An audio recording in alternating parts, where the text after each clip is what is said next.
And I utterly condemn the violence that we've seen overnight in Ballymena and in other parts of Northern Ireland. 114 injuries, 37 hotels burned, over 100,000 protesters on the streets of Northern Ireland.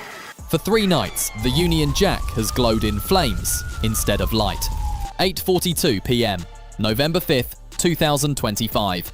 Belfast city centre. Police sirens bleed through the rain. Shop fronts crack. Bottles arc across the air. What began as a march for answers has turned into Britain's largest civil disturbance in more than a decade. The targets are the migrant hotels, symbols in the public mind of a government that built compassion out of contracts. Footage shows lines of riot shields outside the High Street Hotel Belfast, once a shelter for 230 asylum seekers, now engulfed in orange heat. Local firefighters report 19 separate arsons in 24 hours. Derry, Lisburn, Ballymena. Every name is now a headline. "You promised security," a man shouts toward the cameras, voice breaking through smoke. "You gave us silence." Across the UK, more than 100,000 people have taken to the streets. Belfast, Londonderry, Antrim, even Newcastle in County Down, all chanting the same line. Where is Westminster? The government has not yet answered. Inside the Commons, lights burn late, but words come slowly. The Home Secretary calls the violence contained unrest. The opposition calls it collapse.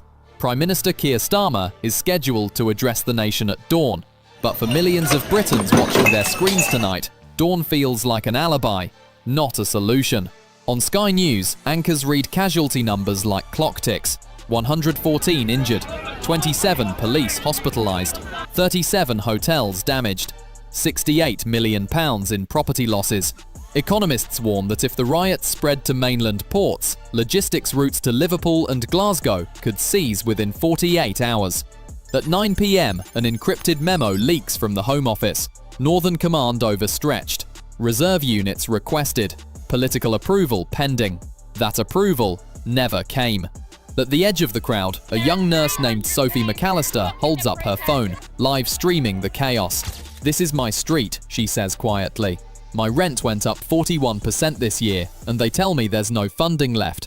But there's funding for this."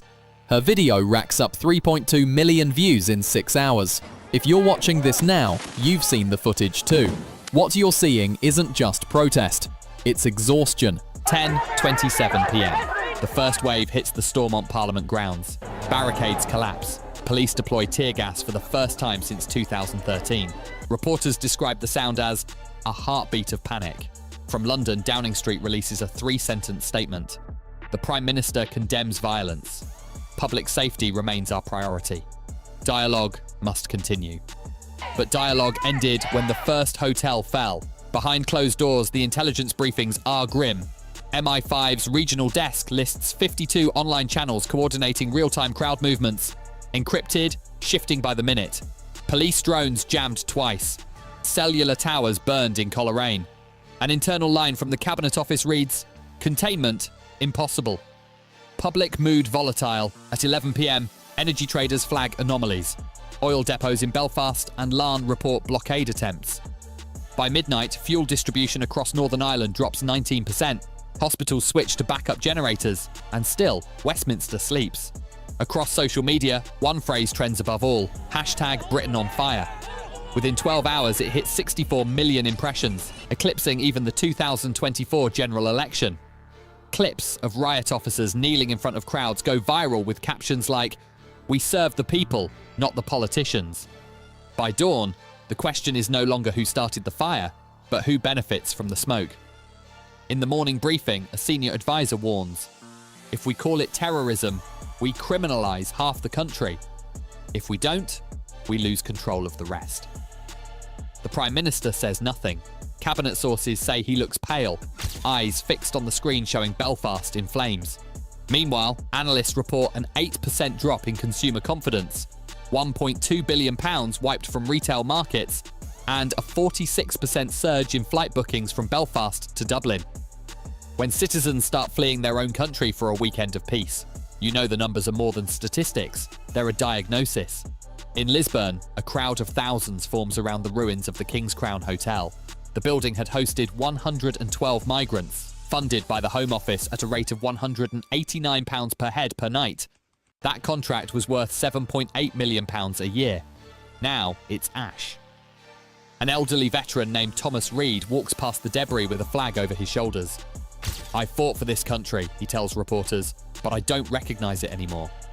The clip runs on every network by evening. Commentators call it the moment Britain saw its reflection. Viewers across the UK scroll through their feeds, silent. Maybe you are one of them right now. If you're watching, hit like so this story reaches beyond the algorithm, because truth travels only when you push it forward. 11:55 a.m, November 6th, Westminster. The Prime Minister steps to the podium. He reads from a sheet of paper titled National Stability Address. "My government condemns the violence in Northern Ireland and reaffirms our commitment to unity." No mention of migrant contracts. No mention of MI5 warnings. Just the rhythm of political tranquilizers. Reporters shout questions. "Will you suspend the asylum hotel programme?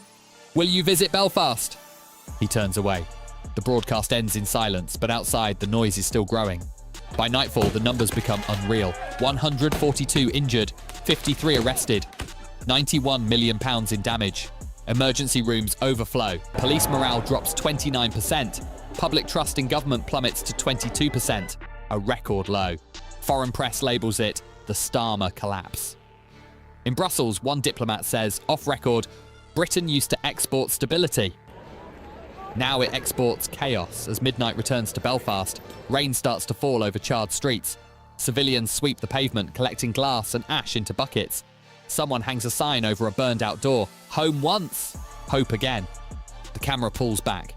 No music, just the hum of a city trying to breathe. From Ballymena to Belfast, from Lisburn to Londonderry, every image tells the same story. A government out of touch, a nation out of patience, and a people who refuse to stay silent. So, Britain, what happens next? Is this a riot or a reckoning? Tell us in the comments below. Your voice is the only thing still uncensored.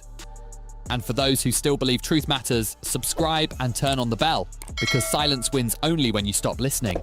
Yet beneath the smoke and sirens, there is something else. Something Britain has always carried, even in its darkest hours. In the back streets of Belfast, strangers who stood on opposite sides hours earlier are now passing blankets through broken windows. A young migrant woman, still trembling from the fire, helps an old man lift his fallen signboard back into place. No cameras, no slogans, no orders. Just people doing what governments forgot how to do. Care. At a small church near Donegal Square, volunteers light candles for the injured, Catholic, Protestant, immigrant and local. Each flame small, stubborn, equal. The city, for all its pain, still remembers how to hold itself together when no one else will. A teacher named Aileen writes on the wall of a burned hotel, "Forgiveness builds what fury burns." Within hours, her message spreads across social feeds, shared more than any riot clip. Because deep down, even in the roar of collapse, people recognise what really matters. Not who we blame, but what we become after. Britain is a nation born from reconstruction.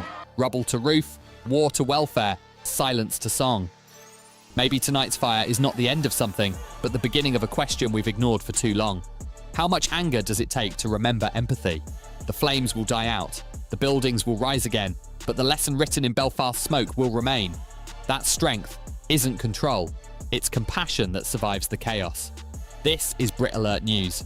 If you stand for truth, stay with us because Britain has just opened its eyes.